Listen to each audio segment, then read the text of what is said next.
Assalamualaikum warahmatullahi wabarakatuh. Pada video kali ini kami akan membahas tentang 9 sangyang tanah Jawa. Sebelum adanya peradaban manusia yang tinggal di tanah Jawa, selayaknya orang yang beriman mempercayai tentang hal-hal gaib. Allah Subhanahu wa Ta'ala berfirman, "Aku tidak menciptakan jin dan manusia, melainkan agar mereka beribadah kepadaku." Malaikat dan jin adalah makhluk gaib yang tak kasat mata.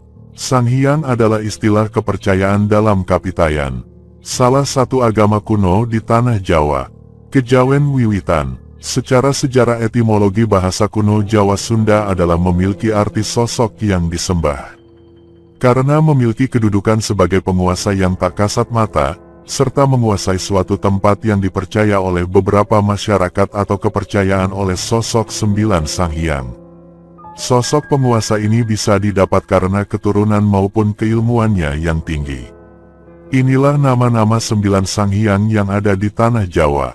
1. Sang Hyang Astadewa. Astadewa dipercaya sebagai pemimpin para Sang Hyang yang bersemayam di Gunung Semeru selama ribuan tahun yang lalu. Pada zaman sebelum masuknya agama Islam di tanah Jawa yang dibawa oleh Syekh Subakir, Astadewa melakukan pertarungan dengan Syekh Subakir, karena dianggap membawa ajaran baru dan mengusik ketenangan para Sang Hyang atau alam gaib di Pulau Jawa. Menurut cerita, pertarungan itu berlangsung selama 40 hari dan pada akhirnya Astadewa memperbolehkan Syekh Subakir untuk menyebarkan agama Islam di tanah Jawa, dengan syarat perjanjian tertentu. Yakni salah satunya perjanjian itu ajaran Islam boleh menyebar luas seluas-luasnya, akan tetapi agama ataupun kepercayaan yang dianut oleh Astadewa jangan sampai dihilangkan di muka bumi, khususnya tanah Jawa. Astadewa juga mempunyai beberapa anak. Anak Sang Hyang mendapat gelar Rahyang. Di antaranya adalah Jaya Manggala atau Joyo Mongolo, dalam bahasa Jawa, yang bersemayam di Gunung Lawu, yang kemudian mempunyai anak lagi yaitu Rahyang Jayawisesa atau Rahyang Joyowiseso, yang menempati alas Purwo Banyuwangi. Berikutnya adalah Rahyang Jayadharma atau dipanggil bahasa Jawanya Rahyang Joyodarmo yang menguasai di Gunung Salak. Rahyang Jayadharma dipercaya sebagai pendamping gaib dari keturunan Pajajaran. Dari mulai Linggawangi, Raja Galupakun, sampai anak-anaknya, Prabu Siliwangi sampai keturunannya dari Nyi Subang Larang. 2. Sang Hyang Baruna. Sang Hyang Baruna atau Ratu Monggo Segoro Kidul adalah penguasa lautan pantai selatan yang berwujud naga. Ratu Pantai Kidul dengan Nyi Roro Kidul itu berbeda. Sang Hyang Baruna yang berkuasa di pantai selatan, sangat kuat pengaruhnya terhadap kerajaan-kerajaan yang ada di Pulau Jawa pada zaman dahulu, dan membuat dinasti di tanah Jawa. Anak dari Sang Hyang Baruna adalah Maheswari Sandoro, atau lebih dikenal di masyarakat dengan sebutan Nyi Blorong. Sang Hyang Baruna juga mempunyai anak angkat. Mitos yang beredar di masyarakat yang disebut dengan Dewi Lanjar, yang mempunyai tugas menjaga pantai utara Pulau Jawa. Namun ada juga yang menyebutkan, bahwa Dewi Lanjar itu adalah seorang laki-laki yang bernama Pondoworo. 3. Sang Hyang Lodaya. Sang Hyang Lodaya memiliki nama asli Pangeran Lalaroga Kusuma Diarga. Beliau mempunyai keilmuan pamacan atau menguasai elemen api. Jika dalam bahasa Sundanya adalah maung. Pada awalnya, Pangeran Lodaya bersemayam di Gunung Patuha. Gunung Patuha itu gunung paling tua di tanah Jawa. Dikisahkan datanglah pasukan Laut Merah yang dibawahi Hasim Badur. Pasukan jin muslim di tanah Jawa yang menduduki di ujung kulon, seputar Gunung Krakatau, Jawa Barat. Para Sang Hyang Pulau Jawa merasa terusik oleh pasukan Syekh Hasim Badur. Kemudian Astadewa merujuk Sang Hyang Lodaya untuk mengusir pasukan Syekh Hasim Badur yang ada di ujung kulon. Akhirnya terjadilah peperangan dan pertarungan 1 lawan 1 antara Sang Hyang Lodaya dengan Syekh Hasim Badur, tepatnya di ujung kulon. Pada saat itu, Sang Hyang Lodaya tidak ingin ada campur tangan dari para Sang Hyang lain beserta pasukannya. Sang Hyang Lodaya memutuskan untuk duel 1 lawan 1 dengan Syekh Hasim Badur. Pada pertempuran itu diceritakan, dalam gelap, Pangeran Lodaya mengeluarkan semua pasukan-pasukan andalannya untuk menyerang Hashim Baadur.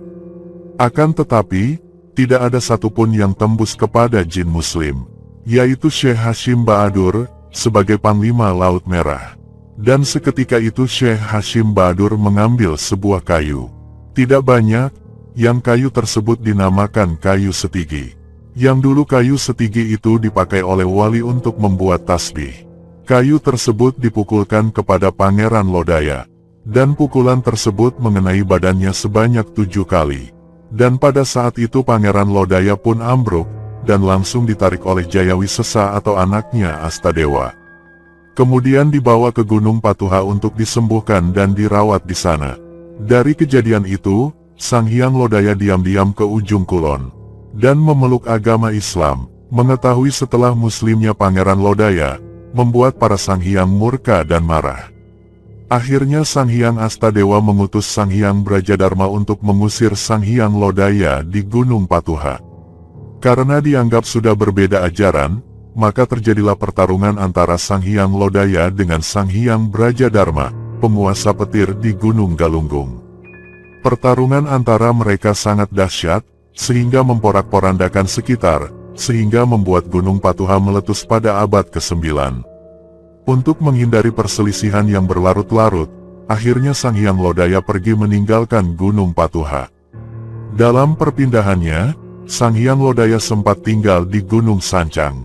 Namun akhirnya Sang Hyang Lodaya membuat istana di Gunung Cermai. Sang Hyang Lodaya adalah pemimpin pasukan Maung, dan menjadi panglima perang pasukan gaib dari barisan Prabu Siliwangi di tanah Pajajaran.